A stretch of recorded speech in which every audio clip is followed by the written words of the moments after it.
Let's hit the high road.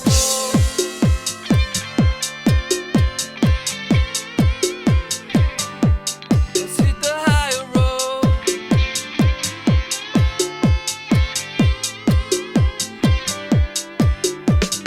It's the first touch, strong connection. It lays deep in your soul. Feel the kindness strongly coming. Wish you can achieve your goal. Let's hit the high road.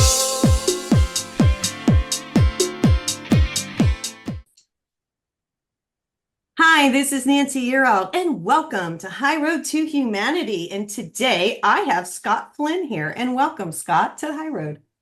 Thank you for having me, Nancy. I'm excited you're here. He's written this cool book. It's called Love Outpouring. Okay. Now, this is experiencing ever-present happiness by illuminating and eliminating the difference between who you are and what you have mistaken yourself to be. And this is awesome. I'm really excited about this because, and let me just give you a little information about the book that this talks about Scott utilizing his perennial philosophy of non-duality to point you back to yourself. So for you to experience directly the ever-present peace, happiness, and love of yourself. And I'm just going to say this really quickly. I didn't write the book, but I've been working on myself for a long time. And the more you work on yourself, the happier you become. Did you find that? I'm sure as well, you become joyful. Yes, because when you turn your attention onto yourself, that's what you discover Yeah, directly. yeah. The, Absolutely. the treasure lies within. Yes, Yes, it does. I know. Yes. And that's what this is about. And that's what we're going to talk about, you guys, today. And it's really interesting. And it's quite thorough. I mean, he's written a quite thorough book. So I've got lots of questions and we're going to talk about a lot of different aspects. But I do want to mention that I'm going live today. I go live on Thursdays. I'll just tell you this, Scott. I've been doing this. This is my way of giving back, 2 o'clock Eastern time. And I do live psychic readings for people because I'm an intuitive and I work with my angel. And so it's if people want to donate, they can, but it's not, mandatory. But I go on live and see what, I can help people out with. So that's today. And that's every Thursday at 2 o'clock Eastern time. I've got my new book. It's going to the publisher. I'm so excited. It's going to be Congratulations. printed. Yes, it's going to be printed, but you can pick it up on Amazon or at Barnes and Noble. And it's a guide to angel communication and spiritual law. And it's where I teach people how to connect with the divine and with the earth energies and with their own guardian angel. And so I'm just really excited about that. And if you're interested in reading my book on energy, you can still pick it up at Barnes and Noble or at Amazon. It's Wake Up, the Universe is Speaking to You. And it's all about energy. So that was my first book, Scott. Well, let me read your bio here before we get into the book. So you emerging from young adulthood has had an affinity for understanding the inherent properties of human and objective nature. And so Scott utilizes the perennial philosophy of non-duality to point you back to yourself so that you can experience that ever-present peace, happiness, and love of yourself directly. And that's what we were just talking about. Now, Scott holds a Bachelor of Science degree in chemical engineering. I love this from the University of Idaho, and is the founder and former chief executive officer and chief impact officer of two certified benefit corporations. So what are you doing now other than writing books? I'm still in the building realm. Are you? Yes, I've been in the building industry for about 25 years now, so now I'm consulting. Okay. Yeah, and then non-duality and working with people is the main thing that I've been doing lately. Yeah, I gotcha. Well, let's just start off with know thyself. It's carved in the stone at the Temple of Apollo at Delphi in Greece. And you write about it in the book. But what's your story? How did you find yourself? Hmm. Mm, That there seems to be two reasons somebody would end up in this message of non-duality. And maybe I should define non-duality first, okay. because it seems to be pretty foreign in the West. So non-duality is the English word for the Eastern philosophy that comes out of India, known as Advaita Vedanta. And Advaita literally means not to. So it's non-dual, and Vedanta we could say is a philosophy that comes out of the Indian scriptures of the Vedas. Mhm. So this is a philosophy of not two, or stated differently, a philosophy of one, right? Of oneness. Oneness. Yeah. Oneness. And Advaita says that there's only one substance that has created all of totality. So all the multiplicity that we know in the world Mhm. is actually this one substance appearing as many. The Okay. energy. You're talking about the energy, right? When you say Well, substance, you mean they energy? they call it they say it's awareness. Okay. So awareness is the one substance that Okay. is creating all of totality. Okay. And this is where it starts to get profound. This message is a profound message. Uh-huh. Since we are aware, then we have a direct conduit to the one substance that's creating everything.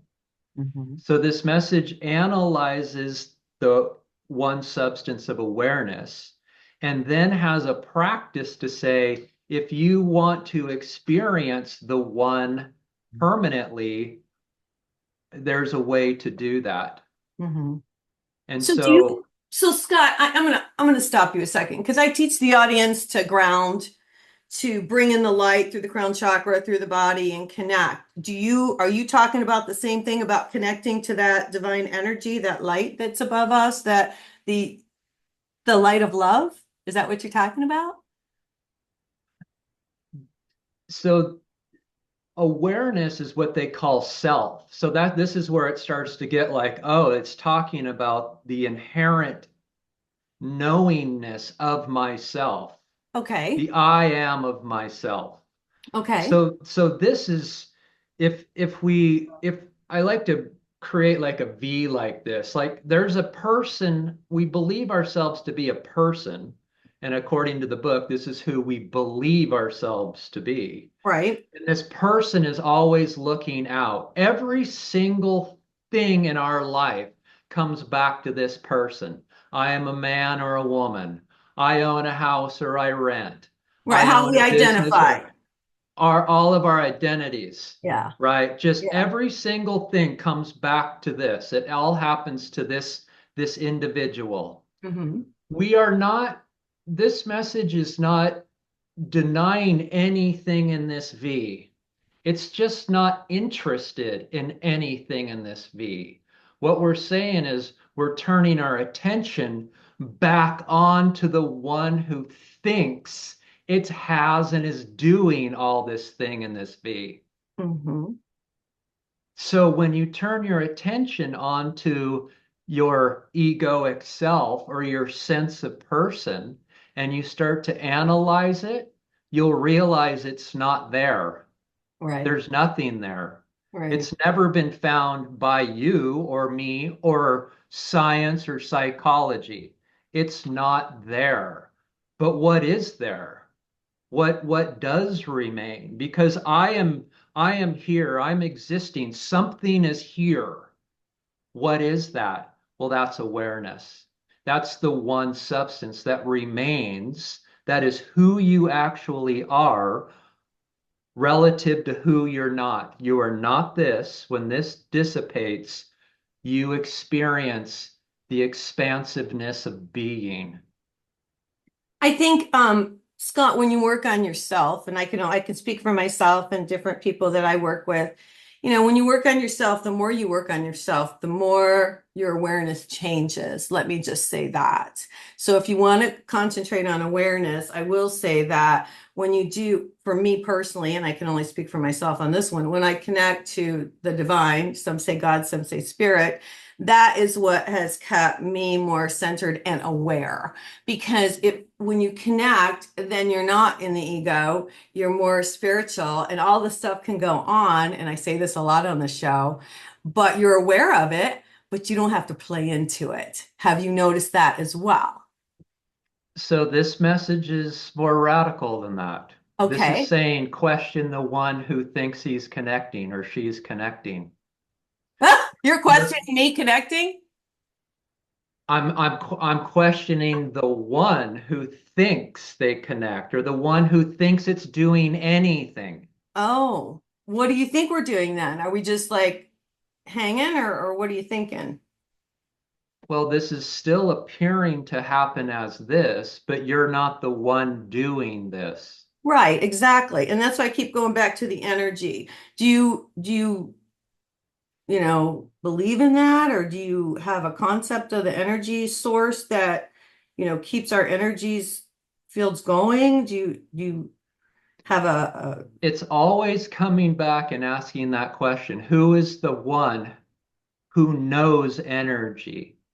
So again, this is getting really, really, really subtle. it's getting really Because, weird.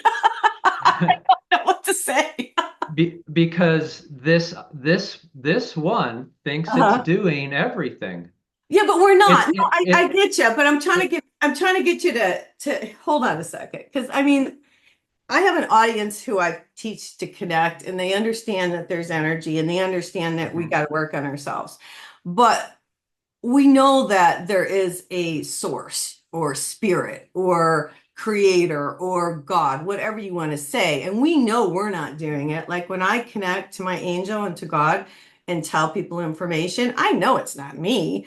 I know it's the creator. Is that what you're saying?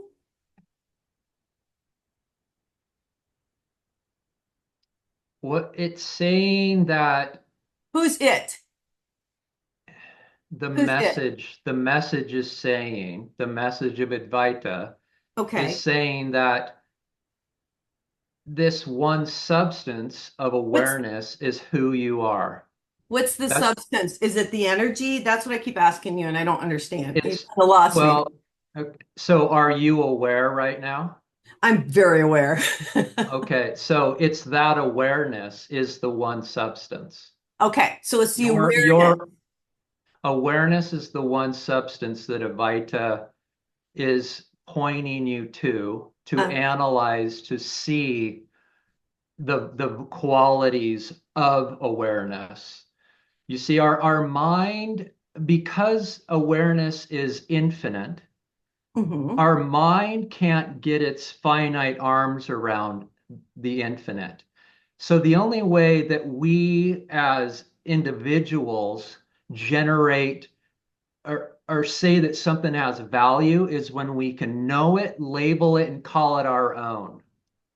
Okay, but the finite mind cannot get its arms around the infinite, and therefore it doesn't find value in it because it can't know it and call it its own. So it ignores it. It says it doesn't have value.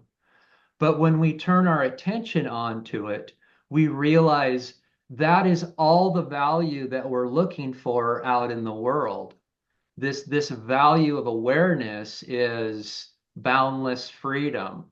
It's immense peace.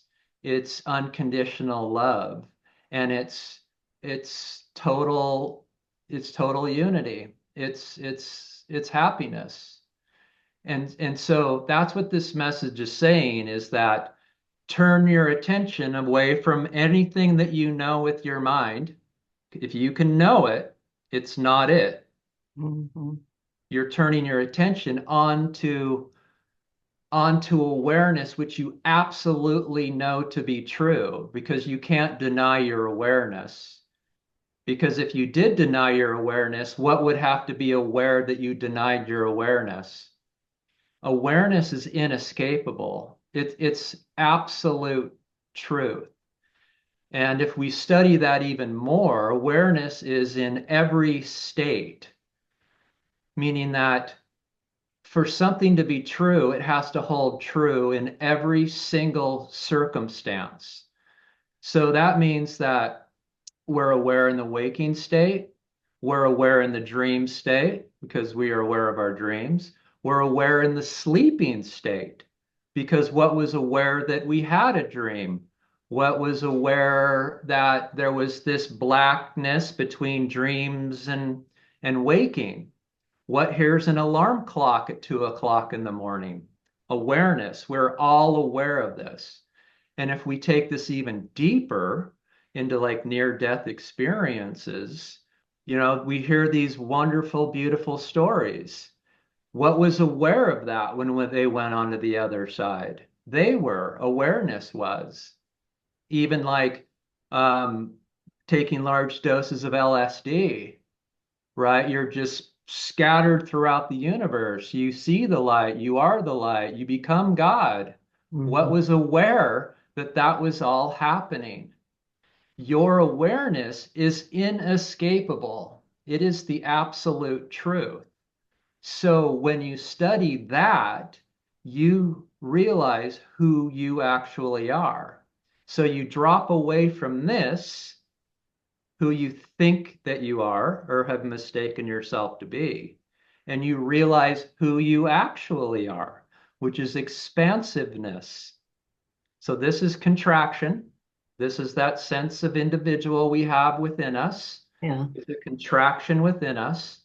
And awareness is the opposite of that. It's expansiveness.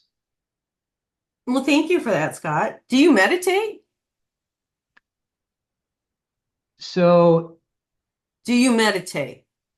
I That's a question. self-inquire.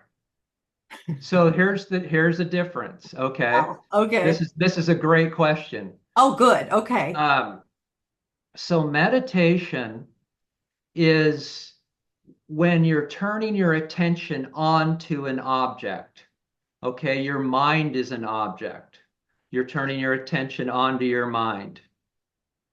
No, I'm sorry. I'm going to disagree with you, Scott. I can't do an interview and not say anything when I completely disagree with what you're saying. When you meditate, you're connecting with source energy, you're connecting with the divine, with the light. So, what are you connecting with? Because I'm connecting with the light every day, and I'm connecting with that love energy, which you talk about in your book.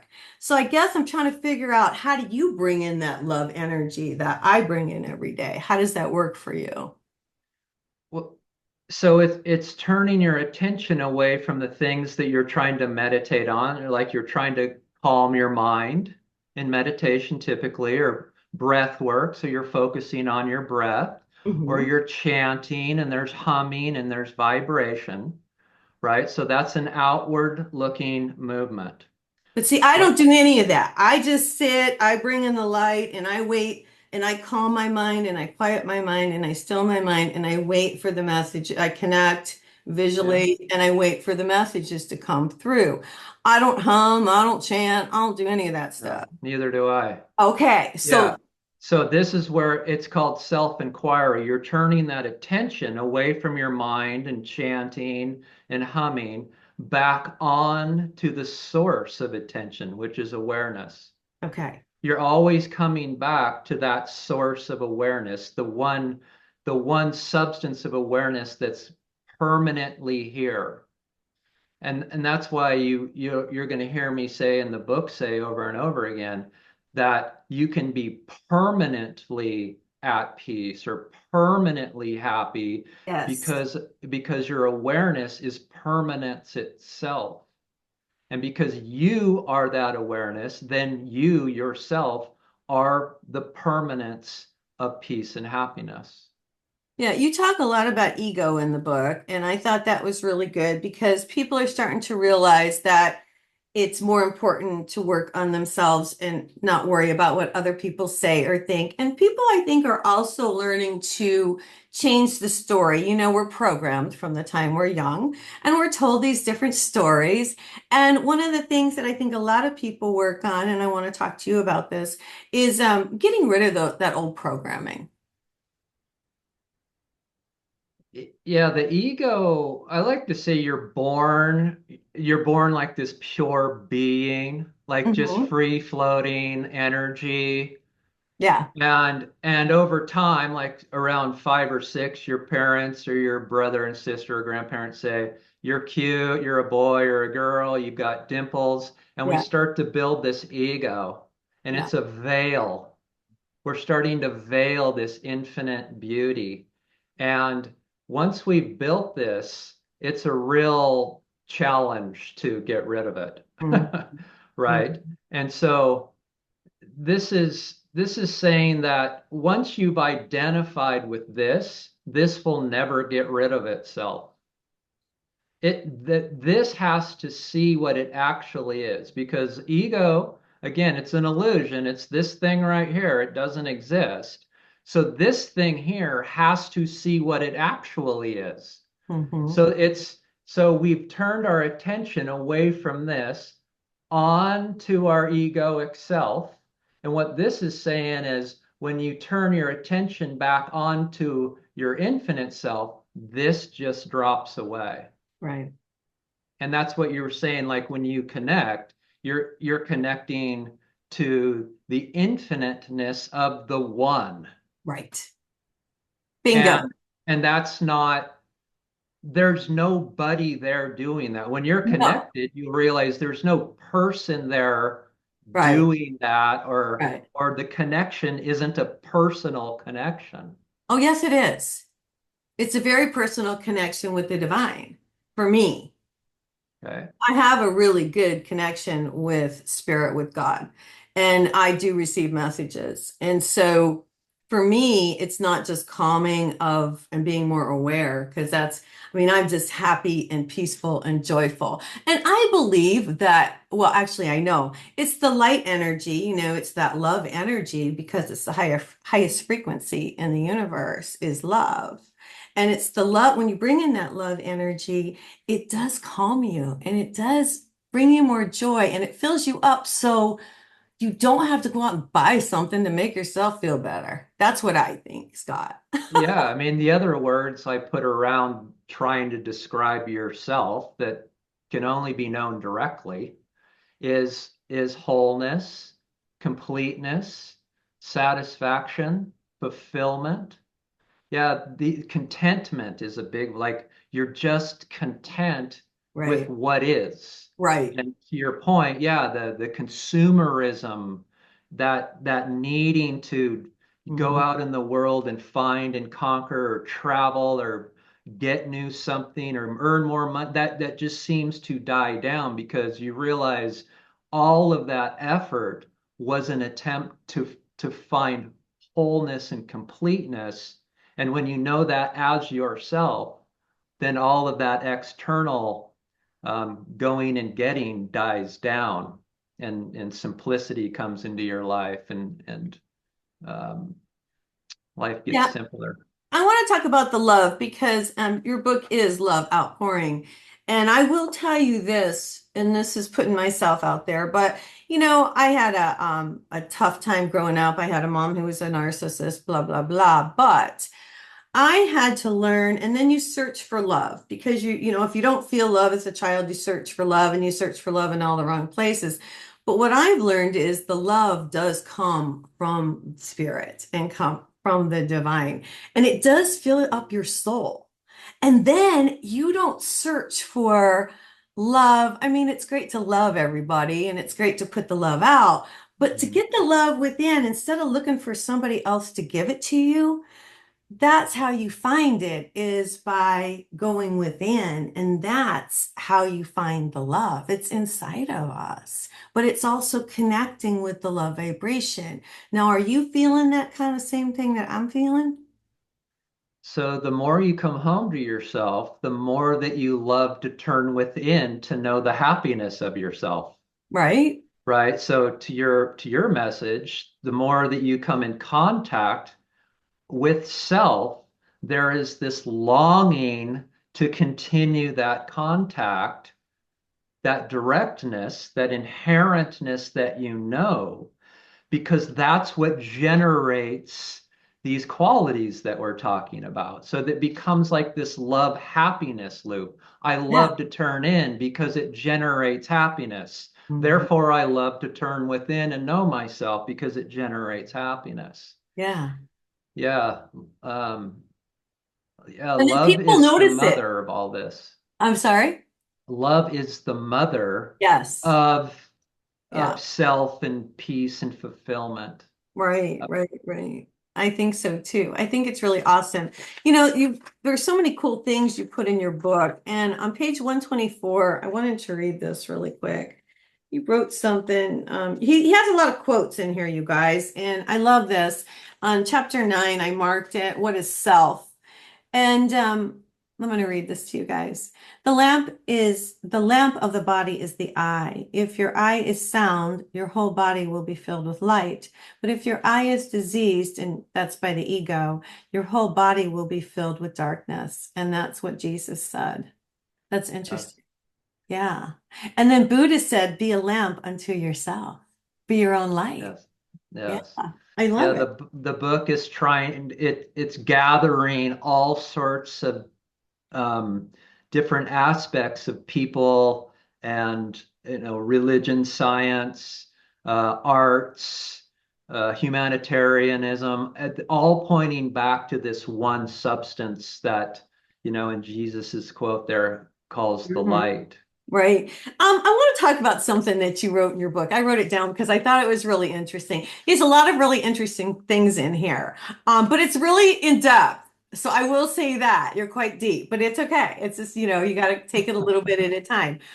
Uh, But you talk about an isolation experiment that was done back in 2014. mm, And I really found this interesting and I wanted to talk to you about it because this is what I wrote down. It was done by the University of Virginia and Harvard University psychologists. And they took 100 people from the ages 18 to 77 and they isolated them for 15 minutes in a room with nothing really to keep them occupied. And what they found out was that the applicants despise being alone. yes. It's pretty profound, huh? It's Yes. it's like we in general do not enjoy being in our own silent solitude, just being with ourselves. But And Scott, I'm going to stop you a second. After you go within and you do this work, then you're cool to be by yourself. oh, you love it. I know. Absolutely. It's the time like I like being by myself. Are Oh, you too? oh, absolutely. Okay, all It's right, go it's on. my I didn't it's want to my new interrupt. pastime. I know. Say, Go. All right, explain to yeah. the audience. I'm sorry. I just had to say, I had No, to share. I love it because yeah, I get people that I work with like leaving me message and saying, I got to spend the whole afternoon by myself today. Yeah. Like I understand. Well, and Um, that's what it gets to, huh? yeah. Oh yeah, that's how simple life gets, is that, like when you pull up to a stoplight, whereas before there might have been agitation because you're sitting at the stoplight, but now it's just a few moments to be able to be with yourself. Everything changes in that way. Like, I like to say driving to go to get groceries. I get to park in the parking lot for five and sit there for 5 or 10 minutes to be with myself before I go in and go shopping. That's so It's cool. kind of like Eckhart Tolle's park benches, right? He's famous for saying, I would just go sit on park benches for hours and just be. It's Hmm. it's kind of that. That's how simple it gets. Right. Well, I can remember I got to a point where I realized I wasn't turning the music on in the car anymore. Yes. Yes. And I was like, Yes. oh, I don't do that anymore because I don't need that distraction. I Right. like the quiet, like you said, that time. Yes. Yeah, to whether you're driving down the road and you're observing or just being, I don't want to turn on that radio. I mean, I love music, but not Yeah. that much. You know what I mean? Isn't it? Yeah. Did you It's the find that? silence. Yeah. Like what we're getting, it's the silence is fullness.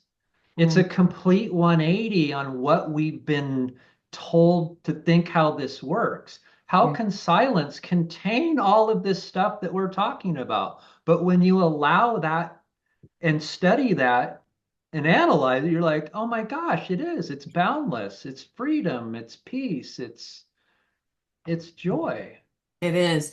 Well, there's a section, he has section 2 here in the book. I went through it as much as I could, but and you talk about self-investigation, and I wrote down a quote that you wrote. You said, "Our entire life has been an outward effort to become anything other than ourselves." Yes, that's that. It goes back to this, that we're perfect and whole here, and then this gets veiled. An ego is a fragment of the whole, right? So when you think that you're a separate individual, that is the sense of lack. If you think about it, and you look on your, like, yeah, I'm not whole, so I need to go get. Right. And I don't know what this getting is, but I'm going to go run around my whole life And find it. trying to become, to try to find it. Right. So you do that through relationships, substances, wealth, careers, travel, adventure. We all know that every single action in our life is actually an attempt to come back to this, to wholeness. Mhm. So, yes, every effort in our life, again, come back to this also, every effort in our life is an attempt to crash this in to see who we actually are. Mhm. And Well, once you realize that you're the wholeness, you're like, oh oh, my gosh. I don't need somebody else to tell me how good I am. I know. Yes, yeah, that's it. When that inherent knowing that you're pointing to right there, when Mhm. you inherently know this, it's over. Like there's nothing else needed. No, right, exactly. Well, and what I find, and I'll ask you, I find it's really hard. Well, no, I've gotten better. The balance. It's the balance because you got to be in the real world because you still got to make money, you still got to pay the bills, you still got to do all the things that you have. You still got to go to the grocery store, like we're talking, whatever. But then I get a lot of times, and I'm better at than I used to be. I got hung up in the spiritual world for a while because once you figure this out and you start doing it, then you don't really want to deal with the other stuff because we just want to be over here. But it's the balance, and I've learned that's the key. It's the balance between being here in this world, being on earth, and being in the spirit world and having that balance. That's what Yeah. I have learned. What do you think? Yeah, it seems as you come home to what we're discussing, life just has an easier flow to it. And it seems like it weeds out all of People, the fluff. the people. Yeah, it's like a sifter. Like when I you know. put the sand in, you sift it I out. know. Everything that remains is, Okay. supposed to be in your life, and Right. everything that sifted through was not. Mhm. Yeah. Yeah, some people might get freaked out. They're like, well, I'm a physician right now, and are you telling me that if I know myself, I might have meant to be a fireman? I'm like, highly unlikely, highly unlikely. That the path that you're on is most likely the path you're supposed to be on. Right. It just might refine it for you, right? The divine is going to refine life for you. I agree. You might not have been, maybe you weren't supposed to be a surgeon. Maybe you were supposed to be in family practice, so to speak, right? So that's like a refining, I gotcha. you know what I mean? Yeah. So you realize that we're here to learn, and this is what we're to learn is to find ourselves so we can go back to the whole. Yes. Yeah. Interesting, Yeah. isn't it? Yeah. And Our do you, purpose is to know ourselves. yes. Now, don't you find it? This is what really blows my mind. Because I mean, you start off the very beginning of your book talking about know thyself, talking about Delphi, talking about people have known this is as early as 2000 BC. Why are we still on this? Why haven't we figured that? I mean, they knew it then. I think that's what I'm just talking to you. I mean, that Yeah. drives me crazy because, it took me years to realize that it's know thyself, but they knew this way back when. Why wasn't it carried forward? That's the stuff that kind of drives me nuts, to be honest with you. Yeah. It's because the ego started to become more dominant. I And mean, that's it. You look out in the world, this is all ego driven, right? Mhm. It's all self-interest. There, Meister Eckhart has a quote where I think is just kind of sums it all up. Self, yourself, is an ego that's lost interest in its self-interest.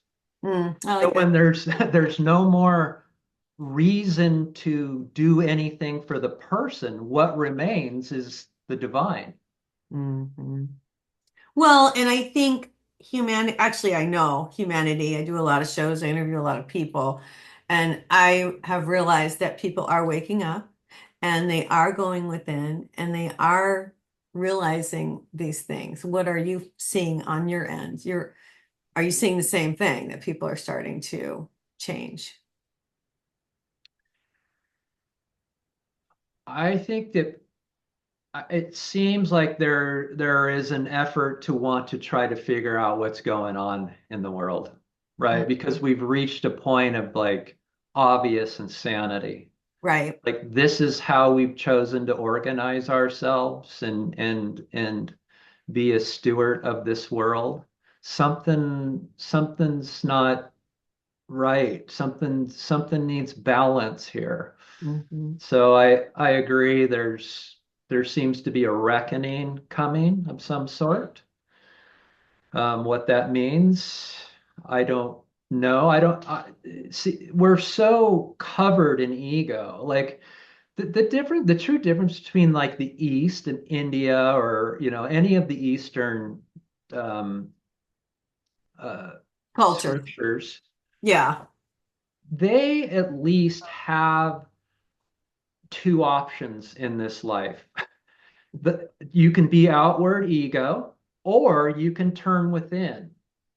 There is always this discussion of self in the fabric of their society. Over in the West, that fabric of self is non-existent. I agree. So the only lever we have to pull over here is more ego. Well, but I will say, Scott, I do a lot of interviews and I've been doing this for a while, many years, and I have seen the change.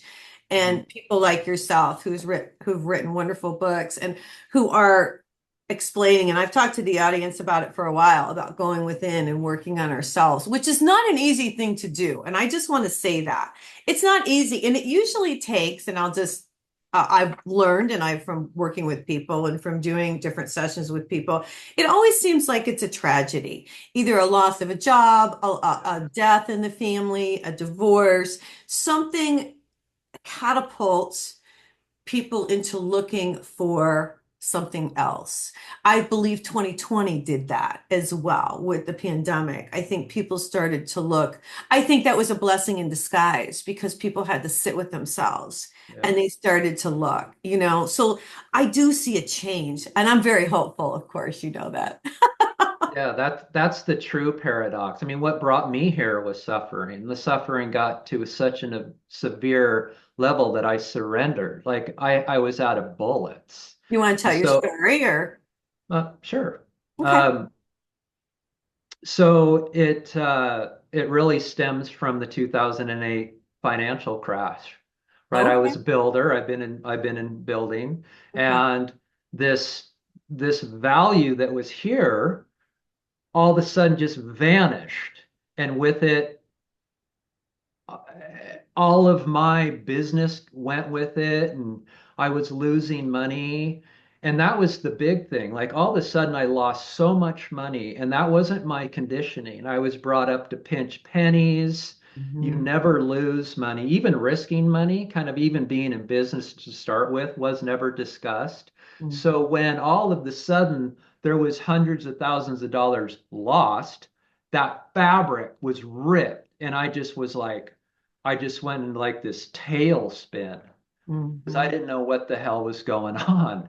And I Mhm. ended up in a very deep, dark place that I never imagined could have existed. But it did because I was experiencing it. And I Mhm. spent the next 15 years trying to dig out of that. And it was all of the things we do over here, yoga, transcendental meditation, even mindfulness, psychiatry, neurology, where they're studying my brain to see if something's wrong. Um, I oh love it. yeah, Well, yeah, I'm going that to tell you something that's going to blow your mind. what's So I that? was I was a real estate broker when it all happened, Yeah, and I owned my own company. And I was so proud and made a lot of money, like you. I was in Albuquerque, just, living the dream, just selling like no other. And hmm, it all came to a crashing halt, and I had to close my office. I thought it was like so devastating. I went through the yeah, same thing as you, is what I'm trying to yeah. tell you. It's so weird that you would tell this. And yeah, it took many years to recover because, and I'll just say this because I can say it now. I mean, my ego was huge at the time. I mean, when you're doing that kind of business and making that kind of money and you're just rocking and rolling and I will say one thing. There was a point where after I had like forgotten what it was like to not have money.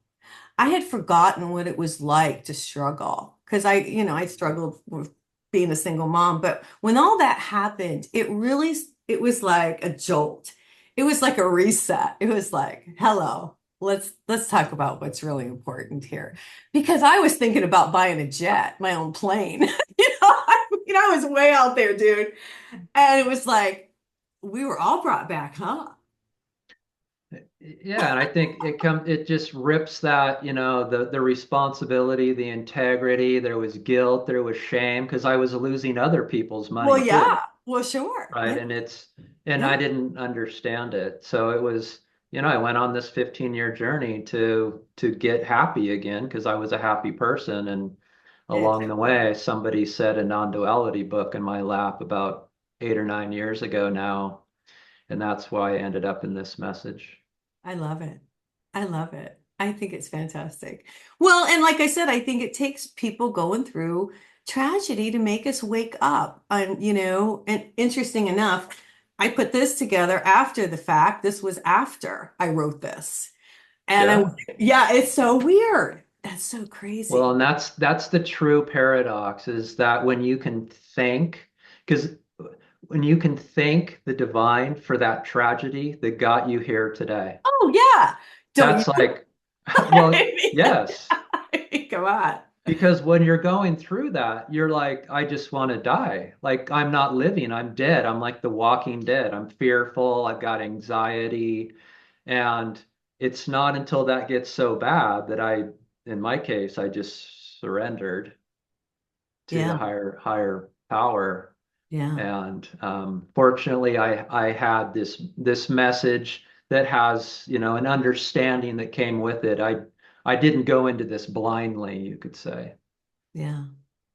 So you're still in the same business though. I'm consulting. I'm Oh, not you're I'm not consulting. building. Okay, Yes, okay, okay. You're consulting. Yeah, because that's a I have good to point. say, I don't know about you, but I never really, I ended up moving on and I never really went back to doing Mhm. it full time. It just, and I will say this, and God forgive me, I don't want to hurt anybody's feelings or be rude or anything, but I had changed so much that I couldn't, how can I say this?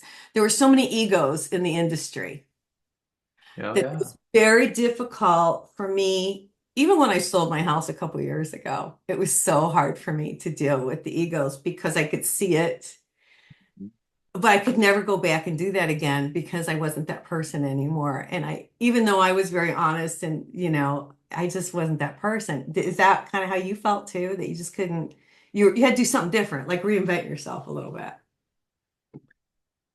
Well, again, this comes back to it weeds out all of the issues within whatever it is you should be doing, right? So Yeah. I am a builder at heart. I build things. I help people get projects done. This Right. this goes back to my point of it shifted me into a space that's more conducive to how this character works in this life. Mm-hmm. Maybe it's not a risk taker. Maybe it doesn't borrow millions of dollars and build houses, but maybe it does help others do that. Right. Oh, fantastic. Yes, I love it. I love it. That's great. Anything you want to leave us with today before we get out of here? How do people find you if they want to get in touch with you? Do you have a website, Scott? I do. It's loveoutpouring.com. Okay. And I've got over 250 videos on YouTube, and Oh, that's wow. at Love Outpouring. Okay. Um, and then my book can be found at all typical outlets. And Okay. I do give free one-on-one non-duality sessions. We do this right Oh, here. I oh, help people. I understand where they are, and I pick them up from there and try to help them forward in any way I can. I think it's very, very awesome that the work you're doing. I commend you on the work. You guys, it's called Love Outpouring. It's by Scott Flynn. You're going to have to check it out. We're going to get out of here for today, but Scott, thanks for coming on the show and talking about this. Thank you, Nancy. I Okay. appreciate what you do. Oh, What thank you. what what I love about this message is that we all come in it at different ways. We all understand this from our own conditioning. And I think it took you and I about 15 minutes to try to Yeah, come I together couldn't in figure that. you out, but now I Did you do. I notice get that? it. Yeah. Yeah. And this is right. We're trying to like, are we talking about the The same thing? same And then you thing. realize, I oh yeah, know. we are. Okay. Yeah. Yeah. But I love it because it's a different approach. That's but see that's how it's going to spread because we only hear it due to our conditioning, right? Because we've got our blinders on, you could say, and Mm, only light gets in at a certain way. And the way that I say it, the light might not penetrate to somebody, but the way that you say it, it might. that's true. Right? That's So that's why when you come into this message, you just need to express it in how you know how to express it. yeah. And then maybe somebody will hear it in the way that you're expressing it. Yeah. And your goal is to help humanity. That's right. I love it. I love it. Me too. All right, you guys, we're getting out of here for today. You guys, if you want a psychic reading, if you want an angel reading, go to my website, psychicforhumanity.com. Pick up my new book, A Guide to Angel Communication and Spiritual Law. Thanks again, Scott. We're going to get out of here. I hope everybody has a fabulous week and God bless.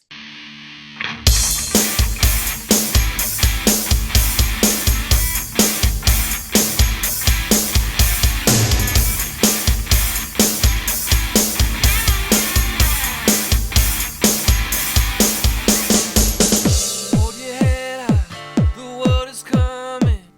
Watch the colors lift your soul.